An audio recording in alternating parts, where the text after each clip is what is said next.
लगातार चौथे दिन दिल्ली का न्यूनतम तापमान 4 डिग्री सेल्सियस से कम रहा है। मंगलवार को न्यूनतम तापमान 3.5 डिग्री सेल्सियस रहा। शीतलहर चलती रही, लेकिन गनीमत इस बात की रही कि दोपहर में सूरज निकला, धूप खिली और लोगों को ठंड से राहत जरूर मिली है। कोहरे की बात करें तो मंगलवार की सुबह दिल्ली की सड़कों पर घना कोहरा छाया हुआ था। विजिबिलिटी कई इलाकों में 0 तक पहुंच गई थी, लेकिन बुधवार की सुबह 5 बजे का आलम यह है कि फिलहाल कोहरे से लोगों को राहत मिली हुई है। दिल्ली के सराय काले खां इलाके में आप देखेंगे कि इस वक्त कोहरा कहीं नजर नहीं आ रहा है। अमूमन दिल्ली के कई इलाकों में इस वक्त कोहरा नहीं पड़ रहा है। बुधवार की सुबह विजिबिलिटी लगभग साफ है, लेकिन जो हवा की रफ्तार है वो 4 से 8 किलोमीटर प्रति घंटा है और शीतलहर चल रही है। और यही वजह है कि लोगों को ठंड जो है, ठिठुरन वाली ठंड से परेशान होना पड़ रहा है। सराय काले खां बस स्टैंड के पास मुसाफिर अपने घर जाने के लिए यहाँ पर आए इस तरीके से, लेकिन ठंड से राहत के लिए अलाव का सहारा लिए हुए आपको तमाम जो यात्री हैं वो नजर आ जाएंगे। ये बताइए कि कहाँ जा रहे थे आप और ठंड काफी ज्यादा लग रही है? मथुरा जा रहे हैं। मथुरा जा रहे थे। ठंड की वजह से अलाव का सहारा? ठंड ज्यादा है। ठंड ज्यादा है। हाँ। अच्छा, ये बताइए कि ठिठुरन बहुत ज्यादा है, शीतलहर चल रही है, इससे दिक्कत हो रही है? हाँ, ठंड बहुत ज्यादा है। हाँ।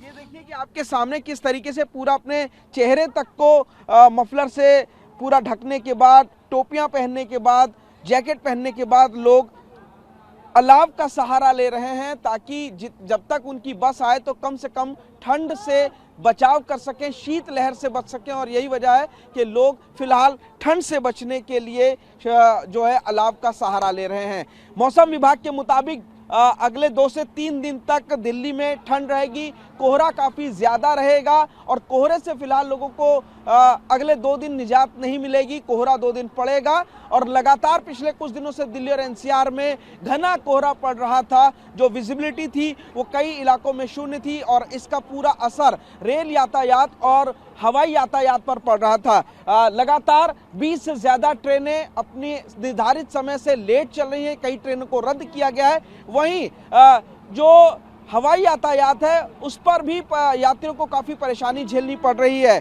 पिछले 2 दिन पहले 400 से ज़्यादा अधिक उड़ानों के समय में परिवर्तन किया गया। वो देरी से लैंड की या टेक ऑफ किया, अपने निर्धारित समय से देरी से उड़ी 400 से ज़्यादा फ्लाइट पिछले 2 दिन में। यात्रियों में काफ़ी ज़्यादा नाराज़गी रही क्योंकि उनको एयरपोर्ट पर घंटों इंतज़ार करना पड़ा। यही हाल मंगलवार का रहा और यही हाल बुधवार का है। फिलहाल कोहरे की वजह से यातायात पर ज़रूर असर पड़ रहा है, लेकिन दिल्ली में एक और परेशानी है और वो है वायु प्रदूषण की। दिल्ली में इस वक्त लगातार वायु प्रदूषण बना हुआ है और दिल्ली में जो औसत एयर क्वालिटी इंडेक्स है वो बुधवार को 378 दर्ज किया गया है, जो कि गंभीर श्रेणी में आता है। और दिल्ली के अलग अलग इलाकों की बात करें तो आईटीओ में 397, आरके पुरम में 385, पंजाबी बाग में 410, द्वारका में 402, नेहरू नगर में 384, पटपड़गंज में 373, एयरपोर्ट पे 312, जहांगीरपुरी में 428, सोनिया विहार में 431, विवेक विहार में 409, रोहिणी में 432, वजीरपुर में 425 और बवाना में 428 एयर क्वालिटी इंडेक्स दर्ज किया गया है। यानी कि एक बेहद गंभीर श्रेणी में आता है और यही वजह है कि वायु प्रदूषण से बचने के लिए दिल्ली में ग्रैब 3 को भी लागू किया गया है, जिसके तहत जो BS3 की पेट्रोल और BS4 की डीजल गाड़ियां हैं उन पर पूरी तरीके से फिलहाल दिल्ली की सड़कों में चलाने पर बैन है और इसके साथ ही कंस्ट्रक्शन पर भी रोक लगा दी गई है।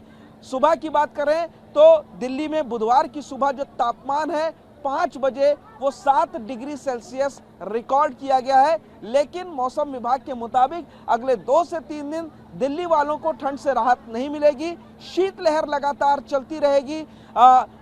सुबह और शाम को कोहरा रहेगा, सुबह घना कोहरा रहेगा, लेकिन दिन में धूप खिली रहेगी, जिससे लोगों को ठंड से दिन में थोड़ी राहत जरूर मिलेगी।